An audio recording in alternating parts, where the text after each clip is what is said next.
ಇನ್ನು 1978ರ ಎಣಿಕೆಯಲ್ಲಿ ಏನೇನು ಸಿಕ್ಕಿತ್ತು ಅನ್ನೋದನ್ನ ನೋಡೋದಾದ್ರೆ, ಯಾಕಂದ್ರೆ 1978ರಲ್ಲಿ ಎಣಿಕೆ ಕಾರ್ಯವನ್ನು ಮಾಡಲಾಗಿತ್ತು.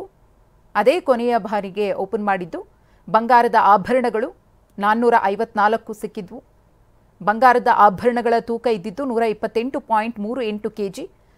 1978ರಲ್ಲಿ ಓಪನ್ ಮಾಡಲಾಗಿತ್ತಲ್ಲ, ಆಗ ಎಣಿಕೆಯಲ್ಲಿ ಸಿಕ್ಕಿದ್ದೆಷ್ಟು ಅನ್ನೋ ಮಾಹಿತಿಯನ್ನು ಕೊಡ್ತಿದ್ದೀವಿ. ಬೆಳ್ಳಿ ಆಭರಣಗಳು 293 ಸಿಕ್ಕಿತ್ತು. ಈ ಬೆಳ್ಳಿ ಆಭರಣಗಳ ತೂಕ ಬಂದು 221.53 kg ಇತ್ತು. ರತ್ನ ಭಂಡಾರ 60 ಚದರ ಮೀಟರ್ ವಿಸ್ತೀರ್ಣ, 2 ಕೋಣೆಯನ್ನ ಒಳಗೊಂಡಿದೆ. ಹೊರ ಖಜಾನೆ ಮತ್ತು ಒಳ ಖಜಾನೆ. ಹೊರ ಕೋಣೆಯಲ್ಲಿ 2 ರೀತಿಯ ಚಿನ್ನಾಭರಣಗಳನ್ನು ದಾಸ್ತಾನು ಮಾಡಲಾಗಿದೆ.